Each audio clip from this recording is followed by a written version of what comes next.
tengo el gusto de estar conversando con el señor Werner, un tipo muy conocido en Argentina. No sé cuántos te tienen de cara, pero tuvo una responsabilidad muy relevante vinculada al acuerdo del FMI, porque trabajó en el FMI 15 años. No, trabajé 8 años y medio. 8 años y medio. 8 Del años y medio. 2013 al 2021. Y tuviste el hemisferio occidental, ¿cómo se le Exacto. dice? Fui el director del Departamento del Hemisferio Occidental, que básicamente es el departamento que lleva las relaciones con los países de las Américas, desde Canadá hasta Argentina y todo el Caribe. Perfecto. Y entre esos programas tuviste que administrar o gestionar el vínculo con Argentina mucho. Tuviste que gestionar el vínculo con Kicillof. Exacto, yo era el director del departamento. El departamento está organizado por lo general en la relación con un país. Está el director, luego hay subdirectores que supervisan portafolios de países y luego hay jefes de misión. Cada jefe de misión tiene un país. Entonces, para el caso de Argentina, teníamos un jefe de misión, que cuando fue el programa era Roberto Cardarelli, que también es un nombre que la gente conoce bien. Teníamos un subdirector que supervisaba ese trabajo que se llama Nigel Chock, que es inglés, y luego yo era el director. Y un poco el trabajo se distribuye, se ordena entre los tres, un poco de acuerdo a la intensidad del trabajo. O sea, el jefe de misión obviamente lleva el día a día, y después entre Nigel y yo, Nigel llevaba mucho el tema interno en el fondo, la discusión con los departamentos, las reglas, que se cumplan bien las reglas del fondo, etcétera. Y yo llevaba más la relación con el país junto con Roberto y la relación con el top management del fondo, Christine Lagarde y David Lipton. Perfecto. Tuviste vínculo con Kicillof, tuviste vínculo con todo el gobierno de Macri, con todos los ministros de Macri, y llegaste a tener vínculo con el principio del gobierno de Alberto. Exacto. Tuve vínculo primero con el ministro que sale por esa entrevista con Lorenzino. El de Me Quiero Ir, el de Me Quiero Ir. Exacto.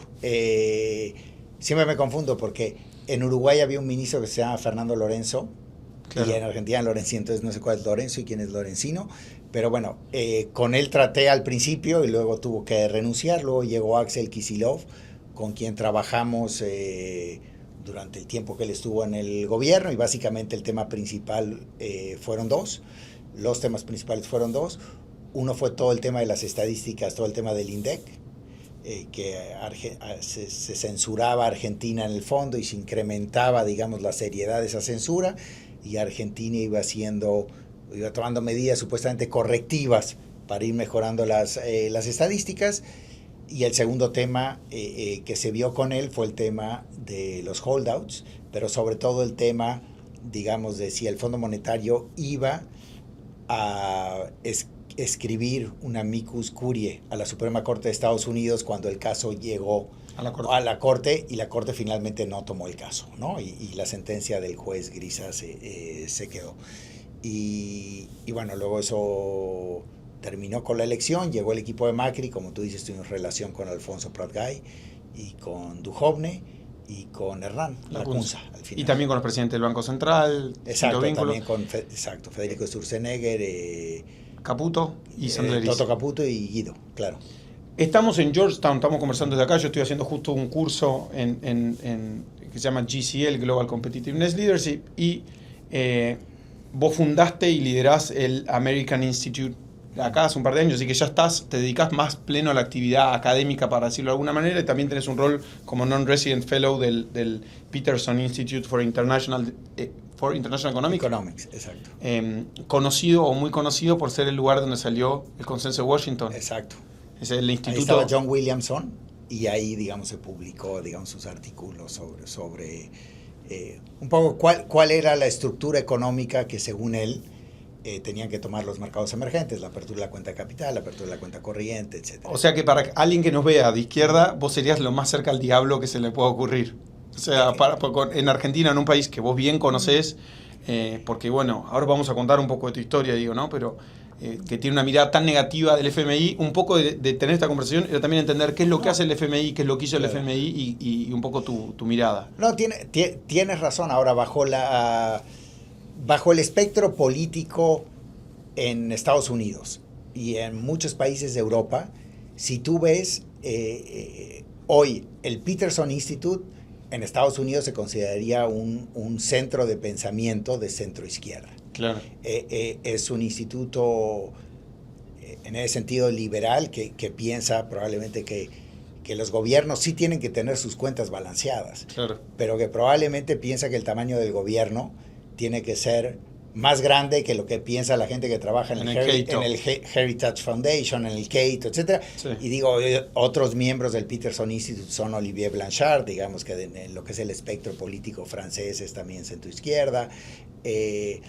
Sin embargo, tienes toda la razón, bajo la mirada sudamericana y argentina, pues sí, el Fondo Monetario, estos centros de pensamiento, etcétera, son lugares donde se impulsa una visión del mundo, en donde la mejor manera de asignar recursos económicos es el mercado, reconociendo que hay fallas de mercado y que ahí la intervención de la política pública es correcta, y luego también reconociendo que el mercado, si bien es el mejor mecanismo para asignar recursos, tal vez no te genera una asignación justa de los recursos, te genera una asignación eficiente.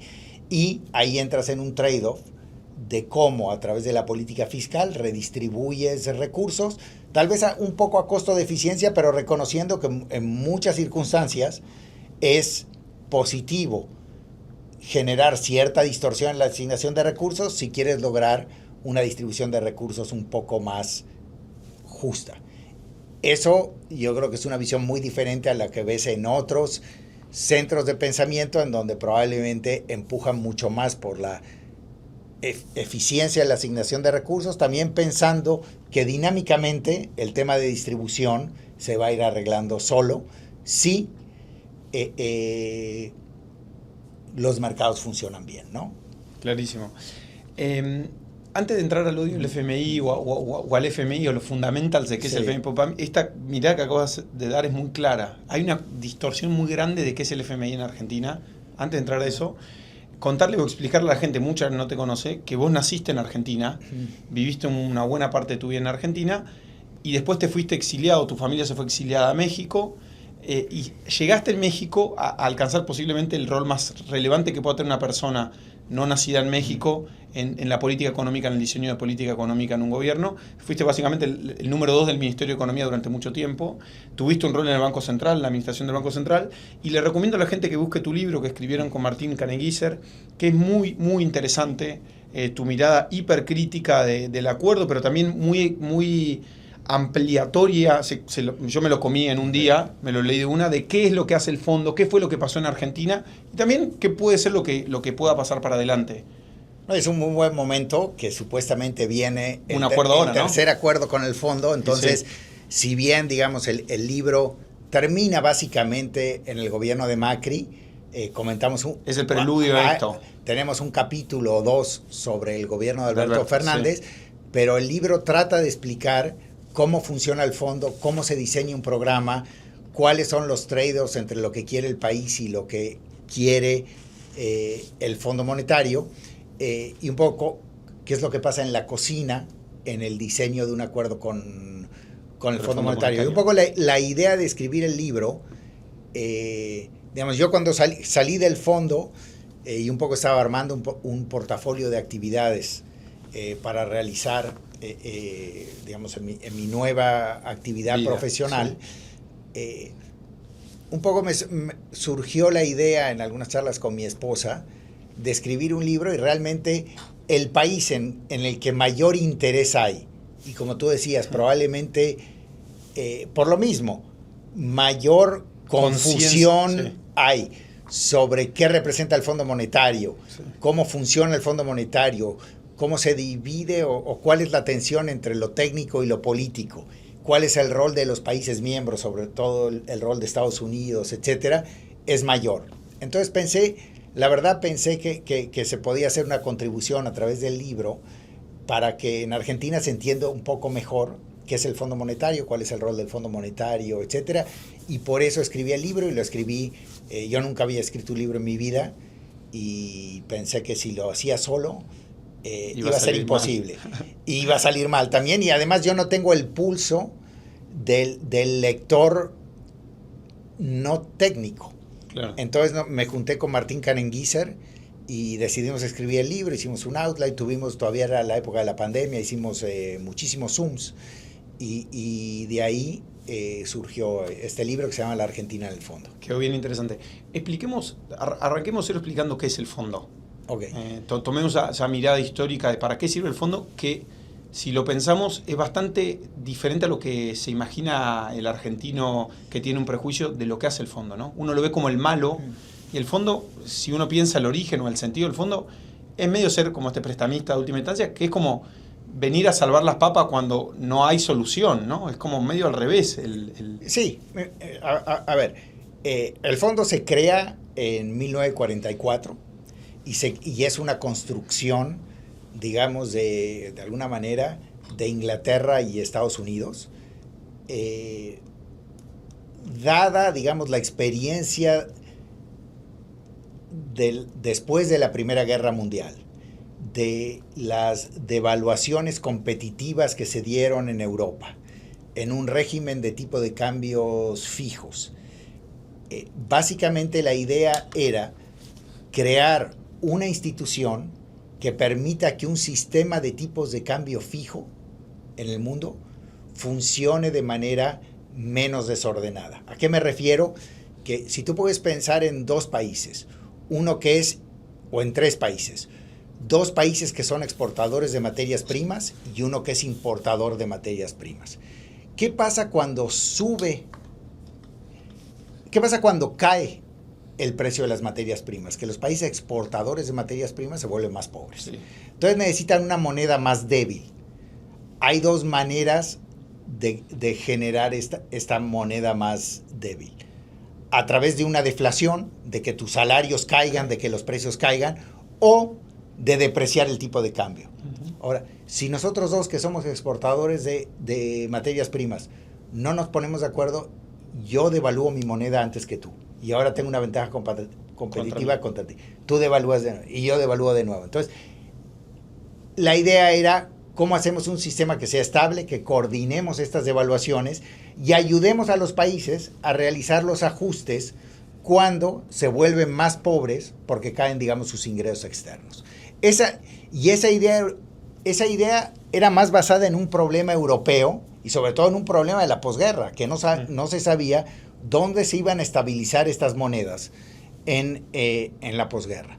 Y al mismo tiempo se diseña el Banco Mundial básicamente con una idea de reconstrucción de Europa. El Fondo Monetario, como tú decías, para ayudar a Europa a manejar sus problemas financieros y macroeconómicos, digamos de corto plazo, y el Banco Mundial para financiar la reconstrucción de Europa. Obviamente, estas instituciones se crean con la suficiente flexibilidad que luego van migrando, sobre todo su foco geográfico de atención.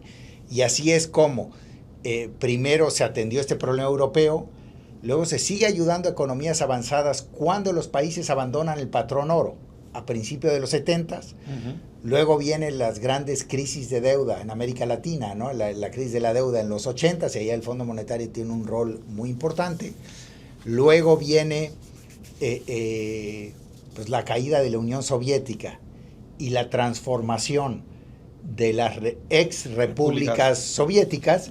Entonces el Fondo Monetario y el Banco Mundial tienen un rol muy importante en la transformación de estas economías. Después viene la crisis asiática y rusa en los 90s, y luego viene un periodo en el cual el fondo casi no presta. Y se hablaba, bueno, Dominique Strauss-Kahn llega al fondo a achicar el fondo, porque el fondo llegó a un momento donde no tenía rol. No estaba prestando, tenía rol. Se pensaba que los mercados ya habían crecido tanto, los mercados emergentes habían crecido tanto, que se cuestionaba un poco la lógica del Fondo Monetario. Luego viene la crisis financiera global y el fondo ahora regresa a Europa, y no con los préstamos a Grecia, a Portugal, a Irlanda, y programas sombra con España, etcétera. Y luego viene, bueno, ni se diga, COVID, que fue otra gran operación del fondo, digamos, ante un choque de salud pública global.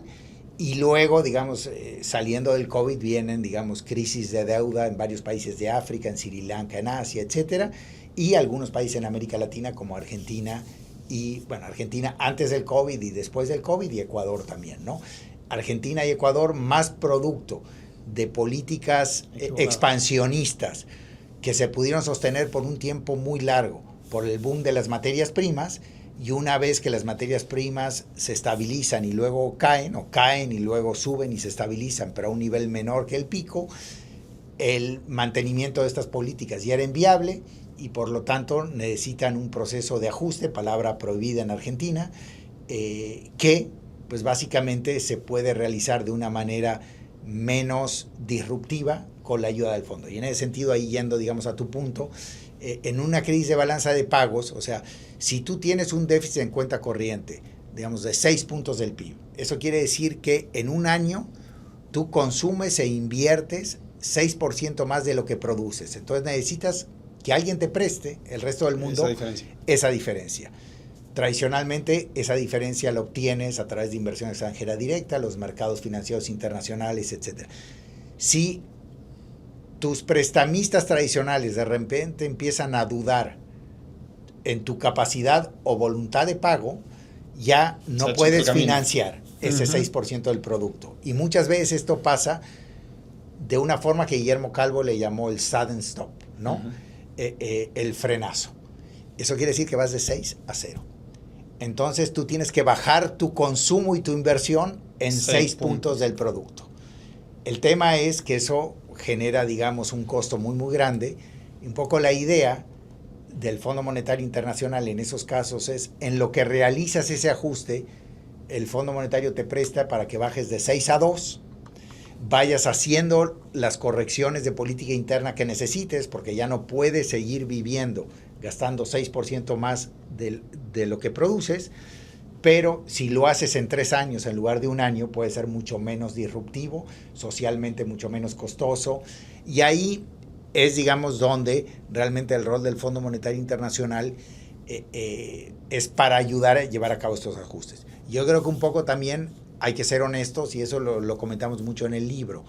O sea, hay al final del día este es un problema redistributivo. ¿Quién paga el costo del ajuste? Sí. ¿Lo pagan los trabajadores? ¿Lo pagan los empresarios? ¿Lo paga la economía doméstica? ¿O lo pagan los extranjeros a través de un default y una reestructura de la deuda? Hay una idea que probablemente estuvo sustentada en lo que pasó en los 80s y sobre todo en los 80s en la crisis de la deuda, donde por un tiempo largo, cuando América Latina no podía repagar sus créditos, no se asumió como una crisis de solvencia. Y en una crisis de solvencia, los bancos internacionales que estaban reciclando los petrodólares, ¿no?, de los países árabes, mantenían sus créditos a su valor original, sin aceptar que los países latinoamericanos no iban a poder repagarlos, y América Latina tenía que refinanciar y pagar un poco el servicio de la deuda.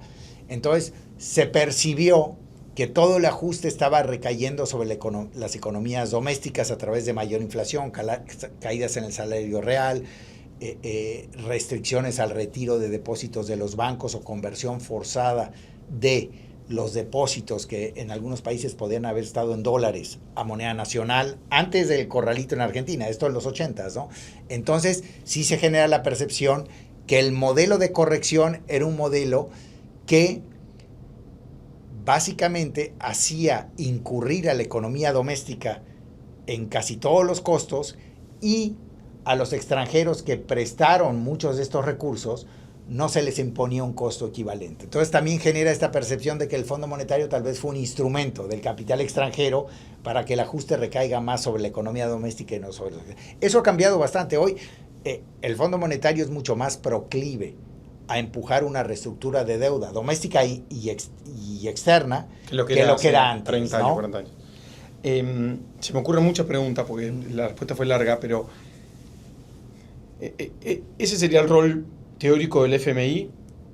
Vos contabas en el libro es muy interesante, que Argentina tiene más de 20 acuerdos con el FMI, tuvo acuerdos en este momento, es muy claro el libro, pero ¿cómo llegamos ahora? ¿Qué pasó? Creo que hablaste algo del ciclo del boom de commodities y es imposible entender en dónde estamos parados hoy en Argentina, me parece, sin entender la salida del 2001, ¿no? Claro. O sea, sin entender el ciclo del kirchnerismo, para decirlo de alguna manera, y cómo el kirchnerismo toma una política económica expansiva, mayor presencia del Estado, mayor gasto público, y en un momento eso se termina, y todos los acuerdos, da la sensación, todas las conversaciones que tenemos con el FMI son hijos de esa decisión original. Ese es el pecado original, que lleva a las conversaciones. Primero, como vos bien planteás, del fin del kirchnerismo tenía que ver con el falseamiento de las estadísticas públicas a través del INDEC, que era la conversación con el kirchnerismo, y el kirchnerismo a cambio que les pedía dennos una mano si vamos a la justicia, porque con el discurso anti-FMI, pero si íbamos a la Corte Suprema le decían, por favor, ustedes declaren con nosotros. Decían eso. Pasamos de esa instancia al acuerdo de Macri, el primer acuerdo de Macri, pero vamos a ponerlo como todo un tema junto, que es Macri intenta financiarse con el mundo para reducir este déficit o esta diferencia. Eso en un momento se termina y vamos a pedirle al fondo, che, ayúdanos con este puente, a Alberto, que es un desmanejo, a Milei ahora, que es otro. Todo eso parece ser como la misma historia. No quiero entrar, tengo susto en entrar en 2001 y en cualquier otra parte anterior, porque no es parte, me parece, del problema de ahora. Okay. Que no quiere decir que el 2001 para Argentina no dejó una memoria traumática y una imagen del fondo como el villano. Que en tu libro vos sos crítico, vos sos bastante crítico del accionar del fondo en el 2001, o por lo menos dejás preguntas como, si una pregunta, ¿cómo se podría haber accionado distinto y qué autocrítica hizo el fondo en ese momento?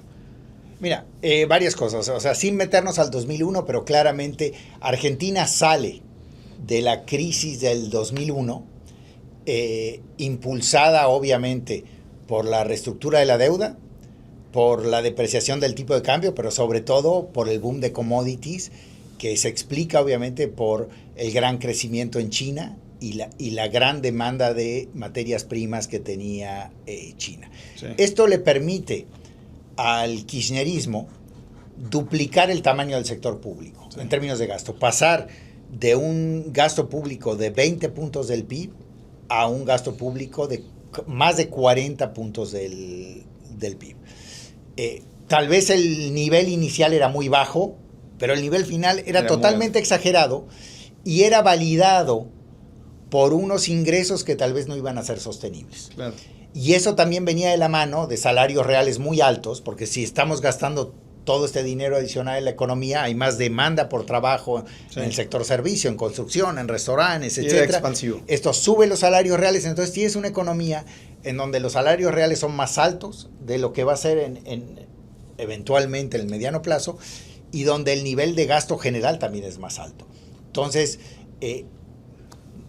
obviamente el fin del kirchnerismo también está impulsado por esta corrección, que el kirchnerismo estira y aguanta estos equilibrios lo más posible, de una manera que en la elección de Macri gana por casi nada, por medio punto porcentual en términos del voto, si bien no me acuerdo, y mucha gente dice que si el kirchnerismo hubiese elegido un mejor candidato para la provincia de Buenos Aires, tal vez ganaban la elección, y Axel Kicillof hace magia para que las reservas alcancen para financiar el consumo de la población, para ser competitivos electoralmente. Pero bueno, luego Macri gana con una visión, yo creo, correcta de que la economía necesita abrirse, se necesita corregir las finanzas públicas, todos estos desequilibrios, pero tal vez con un diagnóstico de la solución equivocado, creyendo que el ajuste se puede hacer de manera muy lenta. Mientras tanto, se puede abrir la cuenta de capitales, digamos, todas las restricciones a la entrada y salida de capitales. Sí. Y levantar el cepo, digamos. Levantar el cepo y ahora financiar este déficit en cuenta corriente con financiamiento externo, en lo que vamos haciendo el ajuste muy despacio. Y en los primeros 18 meses casi no, o 12 meses casi no hubo ajuste.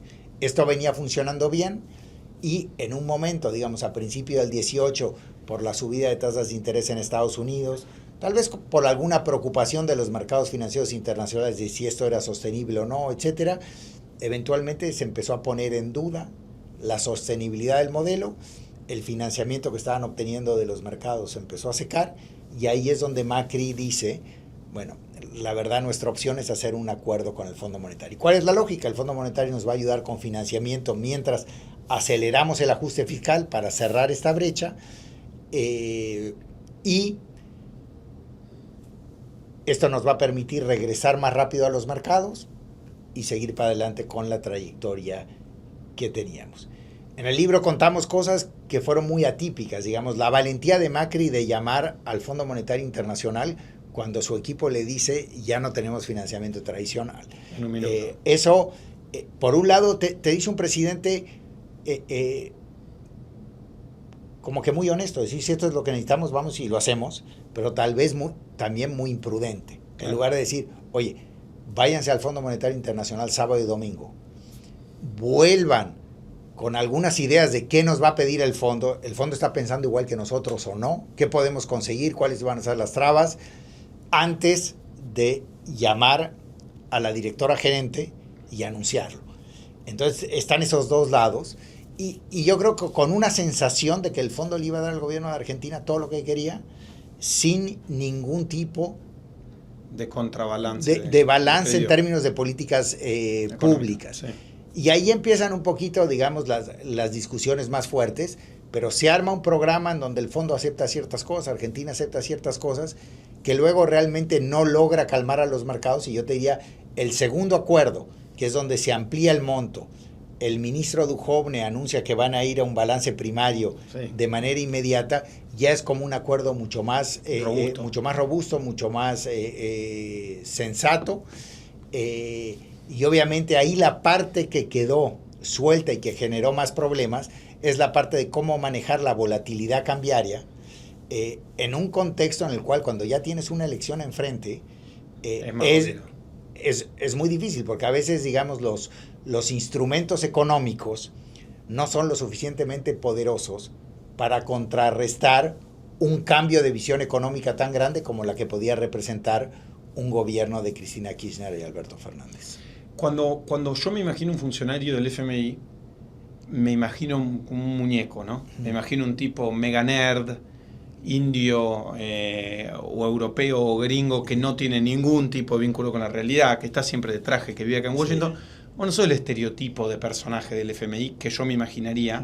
Entonces, si nos puedes dar una explicación, cómo piensa el tipo que está ahí adentro del FMI, que me parece interesante de tu mirada, y después una visión de qué sentido tiene el FMI para esta época, porque estando acá en Washington viviendo este tiempo, un mundo que está decoupling o deglobalizing, se está repensando la globalización. Todas estas instituciones que nacen pensadas para un mundo global, integrado, democrático, capitalista, en el contexto donde aparece un Trump y dice, nos volvemos a cerrar, y donde Europa cambia siguen teniendo el mismo rol, siguen teniendo un rol relevante. Lo tenemos que pensar, porque yo soy una persona que siempre pensó que Argentina necesitaba estar más integrada al mundo.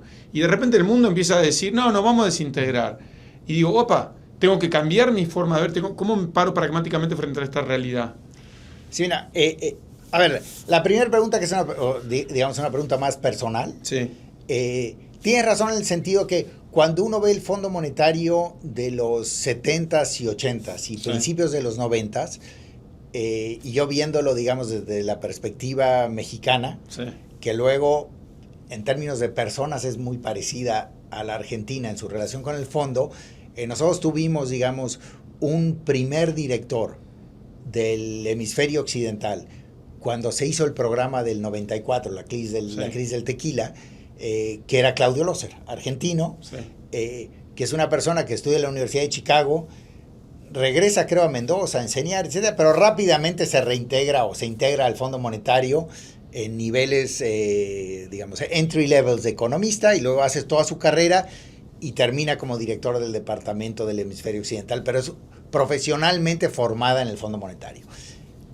Cuando Claudio sale, producto de la crisis del 2001, que el director gerente del fondo es Horst Kohler, y también siente con una visión muy alemana de que un argentino trabajando en el fondo puede tener conflictos de interés, y hay una limpieza en el departamento del hemisferio occidental, y entra Anup Singh, que es un poco lo que tú dices. Anup Singh también formado en el fondo de toda la vida. Entonces, tienes razón que una persona que hace toda la carrera dentro del Fondo Monetario Internacional, estudió un doctorado en una buena universidad antes, tiene una experiencia en relacionarse con funcionarios públicos de África, de Europa, de América Latina, entiende mucho de public policy, del diseño de public policy, pero entiende muy poco de la implementación de política, de las restricciones políticas, de los trade-offs entre hacer una política perfecta que tenga una probabilidad de implementación de 50 y una menos perfecta, pero que tenga una probabilidad de implementación de 85. Y eso empieza a cambiar en el fondo, yo creo que con Dominique Strauss-Kahn, o tal vez un poquito antes, pero seguro con él, y luego mucho con Christine Lagarde. O sea, yo lo que vi en mi época en el Fondo Monetario, por ejemplo, yo entro directamente como director del hemisferio occidental. Como tú dices, yo... No hiciste carrera en FMI. Estuve en el Fondo Monetario Cuando de muy joven, chico, sí. luego me fui a México, trabajé en el Banco Central, trabajé en el Ministerio de Economía, negocié 7 presupuestos con el Congreso, seguramente negocié más de 10 leyes con el Congreso, negocié con los gobernadores de todas las provincias mexicanas en términos de sus necesidades de recursos, de impuestos subnacionales, etcétera. Entonces, conozco la dificultad de hacer política pública. A mí, o sea, al principio en el Fondo Monetario a veces decía, yo prefiero estar del otro lado de la mesa, porque me identifico más con el ministro que con los funcionarios del fondo. Poco a poco fui logrando, digamos, Un balance. Un buen balance. Pero eso no fue solo conmigo. El director del departamento asiático también fue una persona que era como el asesor en jefe de economistas en el gobierno de Corea del Sur.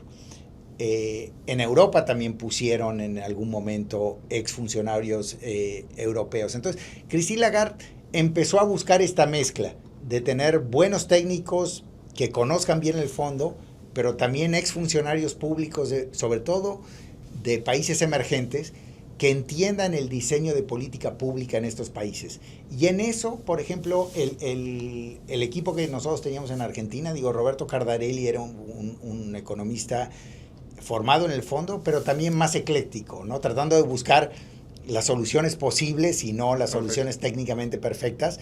Pero sí, es un cambio que yo te diría que lleva mucho tiempo, y luego el fondo a veces también lo trata de corregir contratando lo que se llama mid-career, que es también traer gente que está afuera, en un nivel medio en el Ministerio de Economía de Chile, y lo traen al fondo.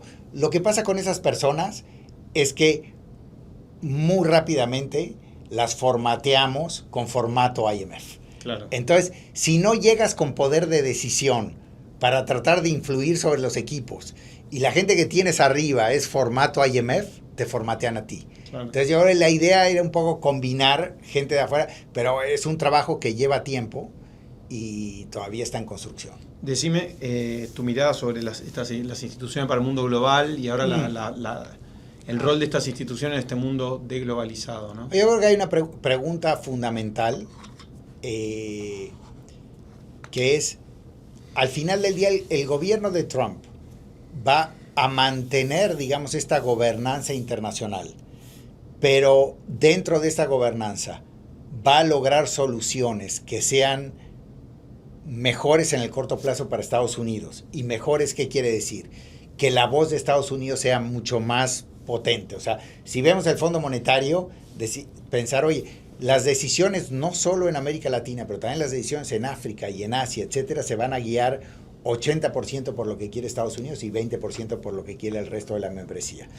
En el Banco Mundial lo mismo, en el WTO igual.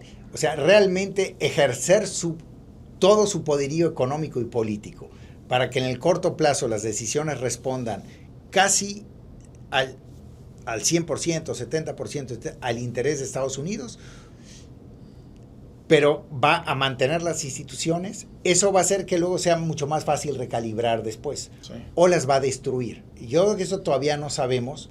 ¿Cuál es la decisión de Trump? No la entendemos todavía. Y cuál va a ser su capacidad de implementación. Eventualmente, cómo va a reaccionar Europa y el mundo, etcétera. Cuáles van a ser los límites que le puede poner tanto los mercados como la economía de Estados Unidos si entra en un proceso de desaceleración muy profundo, etcétera. Ahora, tienes toda la razón que países, Argentina al final del día está desvinculado del mundo. Sí. Tanto desde el punto de vista financiero y desde el punto de vista real, recibe poca inversión extranjera directa, sí, 0 inversión de portafolio, y básicamente es un exportador de materias primas.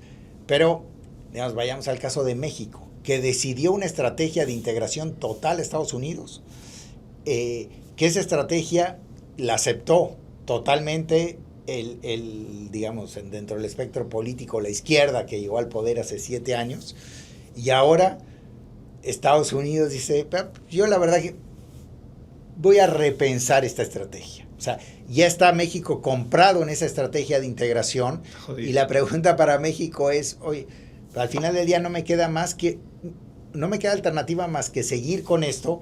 Desvincularme en el corto plazo es muy, muy costoso. Entonces, un país que tiene que diseñar hoy su estrategia, claramente tiene la ventaja de pensar en cómo diseñar esta estrategia de vinculación con el mundo como una estrategia de diversificación de riesgos.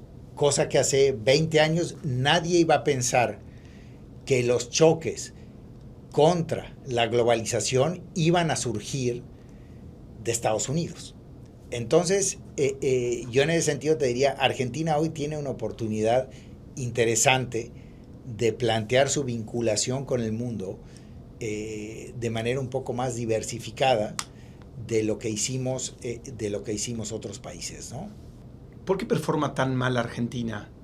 ¿Por qué económicamente hablando? ¿Qué es lo que nos pasa? De una mirada de alguien que es local, pero al mismo tiempo puede mirarlo de afuera. Porque haciéndole una imagen más grande, nosotros vemos siempre la foto Argentina 1972, 3, 4, a Argentina hoy, decís, ¿qué pasó acá? ¿Somos malos gestionando la economía? ¿Es el populismo? ¿Es una vocación nuestra como de querer escribir una regla distinta a las reglas que tiene todo el mundo? Porque inclusive si uno mira el periodo, vos ves en los 70 o en los 80 tenemos los mismos problemas que la región, crisis de deuda, todos tienen crisis de deuda. En los 90, bueno, tenemos problemas parecidos o contextos parecidos. En los 2000 parece que nos desenganchamos, pero en todo el periodo, si vos ves los 50 años, la performance nuestra está entre top 10 peores del mundo. O sea, somos malo. Y para un país que es miembro del G20, digamos, ¿no? Para uno de los relevantes, entre comillas. O así quisiéramos pensarnos, ¿no? Sí. Bueno, probablemente Argentina está en el G20, porque un poco los orígenes del G20 era, digamos, ampliar la gobernanza global para intercambiar opiniones, puntos de vista y mecanismos de solución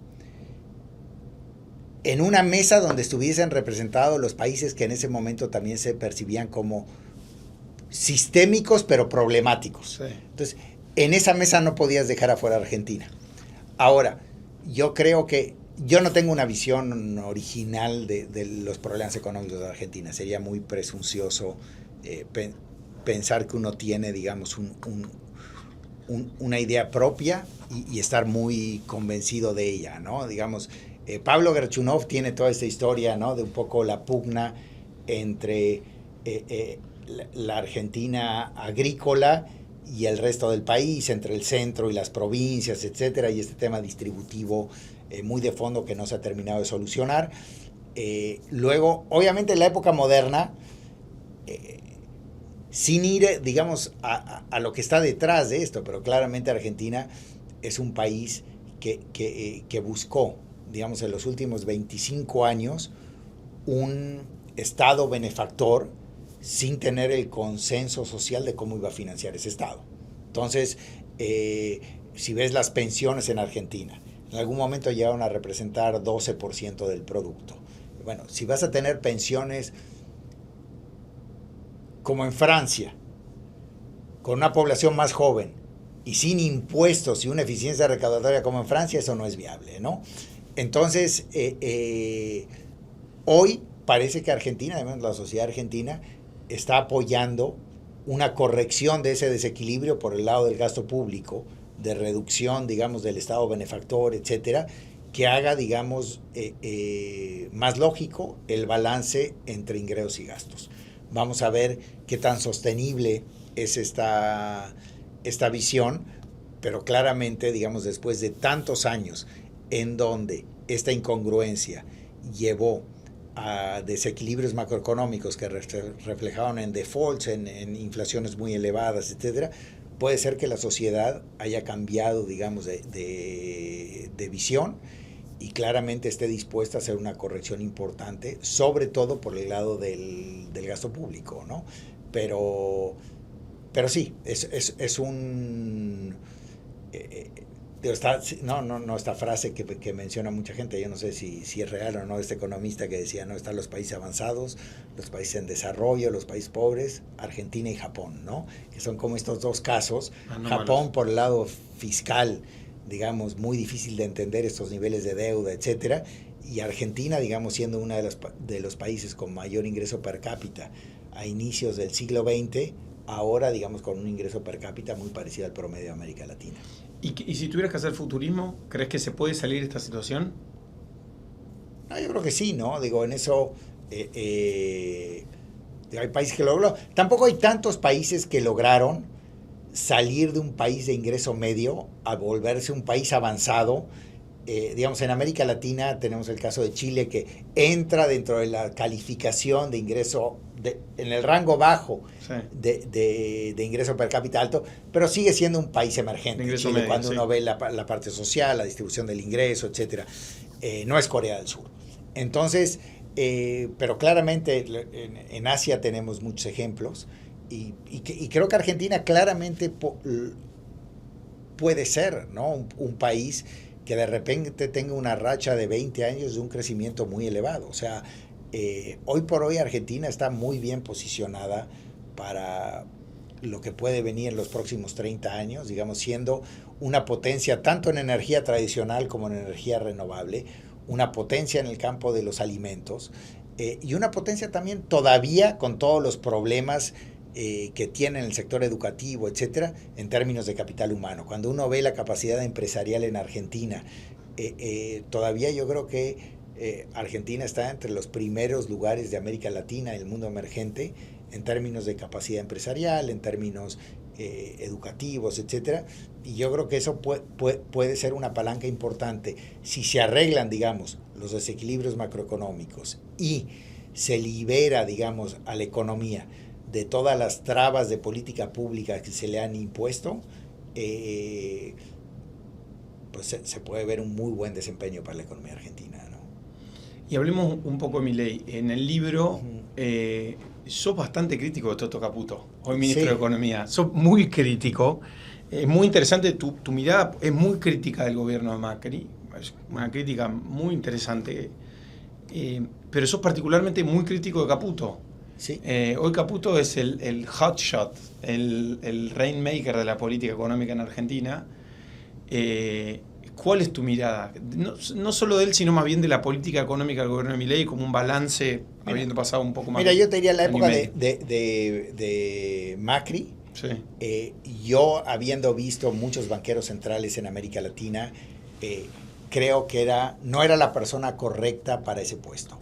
El rol del banquero central en ese momento debió de haber sido un banquero central que tranquilizaba al presidente, sí, que se enfocaba en tener una política monetaria en la que creyera que iba a estabilizar la economía y aguantar, e intervenir de manera muy poco frecuente, no, nada más para generar cierto orden cuando los mercados se volvían muy líquidos, etcétera. Eso es lo que hizo México en el año 95. Tuvo una volatilidad cambiaria similar a la que tuvo Argentina en la época de Macri. El presidente Zedillo aguantó. También es cierto que al presidente Zedillo le tocó al principio de su gobierno y a Macri le tocó la segunda mitad. Sí. También es cierto que al presidente Zedillo probablemente no le importaba perder la elección, y Macri tenía demasiados objetivos. Tenía que ganar la elección, tenía que estabilizar la economía, etc. Entonces, son diferencias importantes.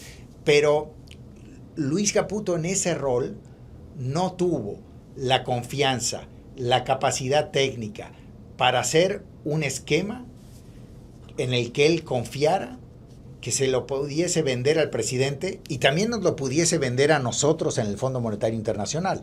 O sea, el Fondo Monetario Internacional no tiene una visión de imponer dos modelos a países emergentes. O haces inflation targeting o haces monetary targeting. El Fondo Monetario también está abierto a otros esquemas de implementación de política pública. En el caso de México, en 94, 95, 96, el Banco de México tenía un esquema que le llamaban el corto, que era una mezcla de un monetary targeting con un esquema de tasas de interés, etcétera, que nadie entendía muy bien, pero el Banco de México estaba totalmente convencido. Con eso subían tasas de interés cuando la presión en el mercado cambiario se volvía muy intensa, y el Fondo Monetario lo aceptó por mucho tiempo. Lo que no vimos en esa época en el Banco Central de la República Argentina era tampoco un modelo internamente consistente de política monetaria y política cambiaria, y vimos una visión muy intervencionista de que interviniendo mucho los mercados y de manera muy frecuente se iba a aplacar la volatilidad del mercado cambiario. En ese sentido, creo que ese rol no era el rol más adecuado para Luis Caputo en ese momento. Creo que hoy, como ministro de Economía, con un presidente fanático con la corrección fiscal, Luis Caputo es un ejecutor de la política fiscal que está diseñada y está pensada por el presidente, y luego es un instrumentador y un orquestador de la política de manejo de la hoja de balance, tanto del gobierno federal, de la deuda pública, como del Banco Central. En eso él tiene mucha experiencia, lo ha hecho bien, y también yo creo que hay una lección muy importante del gobierno de Macri que Luis Caputo trae a este gobierno. Es decir, conociéndome a mí, conociéndome a mi país, conociendo la poca tolerancia que tenemos todos a los movimientos cambiarios y la vulnerabilidad que tenemos, yo necesito controles de capitales para desactivar todas estas bombas, vivir tranquilo, poder hacer el ajuste fiscal, lograr arreglar los balances públicos, y luego, cuando hayamos conseguido todas estas metas, liberar los controles de capitales. Y ahí yo te diría, hoy la única piedra que yo veo que genera una vulnerabilidad importante y que no saben cómo salir de ella es el crawl del tipo de cambio. O sea, realmente el pasar de un crawl de 2-1, cuando el tipo de cambio ha acumulado un retraso cambiario tan grande, creo que fue un error de política pública. El anclarse como único objetivo a la reducción de la inflación puede generar una vulnerabilidad futura en términos de todavía generar un menor nivel de reservas netas, sí, etcétera, sí. Y un mismatch de monedas que Argentina no tiene, en lugar de haber hecho una cierta corrección hace 6 meses o ahora, y ya liberarse de este problema para adelante. Pero creo que es, y yo estoy convencido que con la convicción, o sea, con la convicción fiscal que hay hoy en el gobierno argentino, con la limpieza y el manejo de los balances del Banco Central y del gobierno federal que han hecho, creo que el día que decidan empezar a moverse de manera clara una flotación cambiaria, van a tener un ajuste cambiario, van a tener una volatilidad por algunos meses, la inflación va a subir y luego va a regresar a su curso. Los procesos de desinflación en muchos países emergentes no han sido lineales, así, claro, y funcionan así. Y yo creo que hay pocos casos de estabilización donde hayamos visto el nivel de convencimiento fiscal que se ve con este presidente, ¿no? Entonces, digamos, ese nivel casi de autismo, sí, político, de decir al final del día el votante me va a reconocer que yo corrija las finanzas públicas y con esto baje la inflación, muy pocas veces lo vemos. Al final, la cabeza política siente que tiene que darle al votante un electrodoméstico, que le tiene que dar un aumento en la pensión, que si no, no llega a la elección de medio periodo o a la reelección. Y con Milei vemos algo muy diferente. Entonces yo creo que deben de confiar en eso y eventualmente hacer esta liberalización del tipo de cambio, vivir, digamos, esos meses de depreciación y ajuste cambiario, y yo creo que en ese momento a Argentina le va a ir muy bien. Se especula con que eso pase después de las elecciones, ¿no? Las elecciones tienen como un rol muy relevante y se especula qué puede pasar después. También en Argentina hay mucha conversación, o sea, estamos en el momento más interesante para charlar, porque buena parte de la agenda económica gira en torno al acuerdo con el fondo. Sí. O sea, buena parte de la conversación gira a entender, che, ¿qué es? ¿Son 2 desembolsos? ¿Hay algo ahora, algo más adelante? ¿Va a ser algo más grande adelante? Tienes toda la razón. Mi principal temor, sí, o duda es si el gobierno comparte el diagnóstico de atraso cambiario. Sí, está bien. Y en ese sentido es nada más una postergación técnica, sí, en donde están poniendo lo político por delante y luego viene el ajuste y la mayor vulnerabilidad que van a generar en esta postergación, de acuerdo a su lógica, vale la pena por consolidar el poder político del presidente, y yo podría llegar a estar de acuerdo en eso. Ahora, si realmente creen, con estos argumentos a veces un poco ingenuos y de juegos de palabras, es decir, el tipo de cambio no está atrasado, los precios están adelantados. Bueno, eso se llama apreciación del tipo de cambio real, y la pregunta es, ¿ese adelanto de los precios se va a corregir en 1 año o en 3? ¿Y aguantas los 3 o no? Entonces, pelota todo por el, exacto, ¿no? Destruís el tejido productivo. Si realmente están convencidos de que la política cambiaria no está mal y la quieren seguir después de la elección, yo creo que Argentina sí está en un problema. Si esto es un juego táctico de pasar la elección, consolidar el poder político con la elección de medio periodo, pues puede ser una buena estrategia. Yo sí me imagino, si el presidente Milei, con una muy buena elección de medio periodo, logra pasar un presupuesto bianual para el 26 y el 27, con 0 déficit por el Congreso, libera el cepo, tiene un acuerdo con el fondo donde le entran 14,000 millones de dólares en 6 meses, pues yo creo que vamos a ver un aumento en la inflación, luego una caída en la inflación, y vamos a ver un boom en Argentina muy, muy importante. Y en ese sentido, tal vez el juego político vale la pena. No parece ser, por cómo habla el gobierno y la argumentación, no parece ser así, ¿no? O sea, como el argumento más general del gobierno es, en realidad, no, bueno, te diría primero una sensación, intentando intuir lo que le pasa al que está ahí arriba, es una vez que tengo la rienda agarrada, es muy difícil soltarla en Argentina con la trayectoria de los últimos 10, 15 años, ¿no? Entonces vos sentís que la soltás un poco, se puede ir toda la mierda. Claro. En un país tan frágil, esa es una sensación que uno prejuzga de lo que pasa en el gobierno. Después hay otra cosa interesante, se la escuché decir a Rafa Ditela, que es un economista argentino que está en Harvard, que él dice, los economistas sabemos muy pocas cosas, que el gran argumento de Rafa, que para mí es genial, es los economistas hacemos de cuenta que entendemos muy pocas cosas, entonces tenemos que tener más humildad, y es difícil pensar procesos de baja inflación o estabilización de esta magnitud. No hay casos en el mundo, no hay tantos para entender, hay algunos ejemplos, y en todos parece ser que el camino es apreciarse. O sea, en todos parece ser que hay una apreciación que, bueno, el fino para entender cuándo esa apreciación se tornó en destructiva y rompiste capacidad productiva y generaste un daño muy grande, y cuándo esa apreciación te sirvió para bajar la inflación, no está tan claro. Eso es una duda que yo también me hago la pregunta. Yo tiendo a pensar que sí, tiendo a estar más cerca de lo que vos decís, pero ya a esta altura de la vida, no sé, tal vez estoy confundido, pero me guardo siempre la duda. Digo, bueno. Yo creo que eso es cierto. Sin embargo, cuando la apreciación viene de la mano de una política cambiaria que sigue un tipo de cambio fijo, como Banco Central te expones a movimientos especulativos. Entonces, yo sí creo que aunque Argentina, con los ingresos que va a tener del gas natural, con los ingresos que puede tener de la minería, etcétera, etcétera, soja, agro también. Probablemente este tipo de cambio pueda ser sostenible en 3 años.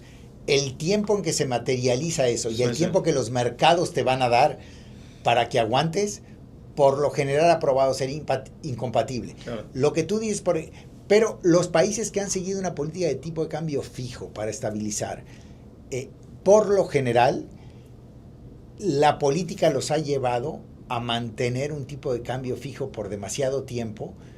Eso llevó a un ajuste demasiado volátil, y después de ese ajuste se dio la estabilización permanente. Ese es el caso de México, fue el caso de Chile, etcétera. Y tienes razón. Después del ajuste, tal vez 1 año y medio después, viste el mismo tipo de cambio real que tenías antes de la crisis, pero ya sin un compromiso del gobierno, donde se vuelve un punto focal para la especulación. Ahí sí creo que vale más la pena moverse rápido en flexibilizar el tipo de cambio, asumir el costo de mayor inflación en el corto plazo, y luego se van a ver estas ventajas de la estabilización, donde tal vez veamos un proceso de apreciación del tipo de cambio. Para ir cerrando más o menos, y te respeto el tiempo también, Cristina te dedicó algún que otro tuit, Cristina Kirchner, después de una entrevista, si mal no acuerdo, una conversación radial, ¿no? O sea, no, la verdad fue a mí, de menos de mi lado, fue simpático. Yo no me acuerdo exactamente el tema, pero digamos, creo que en una conversación con una periodista del Clarín, no sé si con Liliana Franco o fue por Twitter. Yo estaba en un vuelo Y algo me preguntó sobre el acuerdo que estaban haciendo con Alberto Fernández, etcétera, y yo le contesté, tal vez hice alguna referencia, digamos, alguna decisión del gobierno, y tal vez con un tono un poquito cómico, hice esas declaraciones. Luego llegué a una conferencia, creo que en Nueva York, me olvidé casi de lo que había dicho, y cuando termina la conferencia a la tarde, salgo de la conferencia y tengo como, no sé cuántos WhatsApps, donde algo me decían de Dr. Werner o algo así, claro, así venía el tweet de Cristina Kirchner. Pero bueno, creo que eso le ha pasado a mucha gente, fue una anécdota. Y volviendo al tema del fondo, yo sí creo que, a ver, por un lado, aunque Argentina insista con una política cambiaria que al fondo no le parece la correcta, yo creo que la alternativa que el fondo no le dé un programa a Argentina es una locura. Claro. O sea, es un gobierno que ha hecho muchas de las cosas en la parte estructural y en la parte fiscal que el fondo le pide a muchísimos países. Y solo tienen esta diferencia en la parte cambiaria. Entonces, porque la decisión del fondo es dicotómica, ¿no? O le da un crédito o no se lo da. Entonces yo creo que se lo tiene que dar. Y en ese sentido creo que tiene que darle un crédito lo suficientemente bueno para apoyar a Argentina de acá a la elección, y luego un crédito muy, muy bueno para apoyar una liberalización. Y digamos que conceptualmente, en una nota que yo escribí, dije, lo más lógico es hacer 2 programas. Un programa chico de aquí a la elección y luego el verdadero programa después. Si eso se hace dentro del mismo programa, haciendo, digamos, con desembolsos no muy grandes de aquí a la elección, sin compromisos de política tan fuerte, y después una revisión del programa mucho más agresivo, con flexibilización del tipo de cambio, yo creo que sería muy bueno. Y creo que al final vamos a terminar en algo parecido a eso. Así. Fuerte, esto que está diciendo es fuerte. No lo sabemos, digamos, sí. ¿No? Vos ya no estás más en el fondo, es una especulación que haces. No, claro. Y es una idea. ¿Hay algo que no hayamos mencionado que sería interesante mencionar o que te gustaría decir? Un poco. En el libro con Martín a veces exploramos bastante esta obsesión que hay en Argentina con que el fondo hace lo que la Casa Blanca dice. Sí. Y creo que, por ejemplo, en el libro de Macri, hay como algunas contradicciones, ¿no? Por un lado dice que él tenía esta excelente relación con Donald Trump y por eso salían las cosas. Pero por otro lado habla con una agresividad en contra de David Lipton, que es, bueno, si David Lipton era tan fuerte como para frenar cosas, es que Donald Trump no le podía decir qué hacer. Sí. Entonces, yo creo en ese sentido que claramente el tratar de argumentar, como tal vez lo haría un funcionario tradicional del Fondo Monetario, que la política no influye en el diseño de los programas, etcétera, es una tontería. Es mentira, claro. Y yo creo que nosotros, cuando trabajamos en el programa con el presidente Macri, dentro del fondo trabajábamos sabiendo que íbamos a tener el apoyo del principal accionista. No es que nos hablaran todos los días, no es que nos pidieran cosas en el diseño, pero nosotros trabajábamos con un nivel de flexibilidad que otros equipos no tienen, claro, porque sabíamos que íbamos a tener ese apoyo. Y sí, yo nunca sentí ninguna presión, sí sentí presión directa, y lo cuento en el libro, que Mauricio Klaver me habló alguna vez que estaba en Argentina, y luego yo le decía a Mauricio, háblale a mi jefa o dile a tu jefe, al secretario del Tesoro, que le abre a Christine Lagarde, que Christine Lagarde me diga lo que hacer y yo ya veré con ella. Después de esas conversaciones, nunca tuve el otro lado del loop. Nunca me llamó Christine Lagarde o David Lipton diciendo vamos a tener que hacer esto. Sin embargo, es cierto que dentro del board, etcétera, ese apoyo de Estados Unidos estaba, y claramente el programa no hubiese sido tan grande si no hubiese estado ese apoyo implícito, etcétera. Que es interesante que vos decís que no es ni cerca el programa más grande que hizo el fondo. Es que porcentualmente no lo es. Lo que pasa es que Argentina es una economía más grande que Grecia y más grande que Irlanda, pero como porcentaje de la cuota no es tan grande. Y si un país del G20 entra en problemas, necesitas un programa muy grande. Muy grande, claro. Ahora, sí es cierto que estuvo esa disposición dentro del fondo de ayudar a Argentina y de jugar dentro de las reglas de manera más elástica posible. Pero así también fue con México en 94, fue con Brasil en los 2000, ¿no? Al final del día con esos países así se hacen los programas. Entonces, volviendo, digamos, o llevando esa reflexión al caso actual, yo creo que va a ser muy difícil que el gobierno de Donald Trump le diga al fondo Oye, acordá con Milei, arregla con Milei y hace... arregla, o sea, la política pública va a ser la que decida Milei, Sí, sí. pero el programa del fondo va a ser de 25 mil millones de dólares. Yo creo que no puede exigirle las dos cosas. Claro. Sin embargo, si el Fondo Monetario llega a un acuerdo con Argentina y el fondo está convencido que es un buen acuerdo y el fondo quiere poner 14 mil millones de dólares y Trump le habla y les dice que pongan 19, yo creo que sí los ponen. O sea, yo creo que en hay esos un márgenes, margen, yo creo que en bueno, esos márgenes para mí, es donde están empujando, o donde se debería puede empujar. ahí sí Pero es el no margen. no que Argentina va a llegar con un paquete, se lo va a llevar al nuevo secretario del Tesoro, Vicente, y eso el fondo lo va a Pero eso para mí rubricar. también hay algo de ignorancia de cómo funcionan las instituciones, sobre todo también creo en países donde las instituciones no son tan fuertes. Entonces, nosotros estamos acostumbrados a que las instituciones tengan una flexibilidad muy grande y que sean hiper mega maleables. Entonces nos parece que sí, obvio, lo llama tal, se toman un café y no funcionan las cosas así. Ahora Trump lo está poniendo un poco en duda, ¿no? Porque Trump está avanzando un poco contra esos consensos de que las instituciones tienen que funcionar de una manera y está avanzando de alguna manera, como que la voluntad popular avanza sobre las instituciones que son naturalmente un límite de la voluntad a veces. Y por diseño son así y está bien que sea así. Ahora también es cierto que Trump estuvo en el programa anterior con Argentina. Y tampoco hizo tanto. No, digo, y sabe que es un programa, que fue un programa complicado, que no funcionó bien. Entonces también es un poco más escéptico y va a oír algunas voces adicionales que le van a recomendar qué hacer. Y esas voces adicionales tampoco van a ser tan agresivas en decir hay que apoyar con todo a Milei. Y luego volviendo, la pregunta también es, ok, si vamos, o sea, viéndolo desde un punto de vista plenamente transaccional, si tú dices, tú eres Estados Unidos, vamos a poner 30 mil millones de dólares en Argentina, ¿qué me da Argentina a cambio? O sea, si Milei tiene algo que darle a cambio, que tú y yo no sabemos hoy, en el ámbito geopolítico, en el ámbito de minerales críticos, etcétera, se puede llegar a ver un programa muy diferente al que estamos hablando. Porque ahí sí la administración de Trump es muy transaccional. Pero, comparando con otros países de América Latina, sobre todo México, Argentina tiene menos que ofrecer. Al final del día, para México es más complicado, pero tiene el tema migratorio, tiene el tema de seguridad. Entonces, tiene algunas palancas que son palancas que tienen implicaciones importantes sobre temas de política doméstica en Estados Unidos. Entonces, la pregunta sería, si Argentina quiere un tratamiento excepcional de Estados Unidos, ¿cuáles son las palancas que tiene para lograr este apoyo, sobre todo con un presidente tan transaccional? Tenemos 1000 temas que podríamos seguir charlando y recomiendo de vuelta enfáticamente que la gente lea el libro porque hay 1000 temas que desarrollas ahí que son interesantes. ¿Quién te dice tal vez más adelante podemos volver a charlar virtual la próxima? No, seguro. Y digo que no pase porque realmente es una parte del libro menos interesante por la falta de foco de ese gobierno, pero también criticamos, así como criticamos el gobierno de Mauricio Macri, yo te diría que criticamos 3 veces más lo que fue la época Guzmán, Fernández y Massa, que fue un desastre.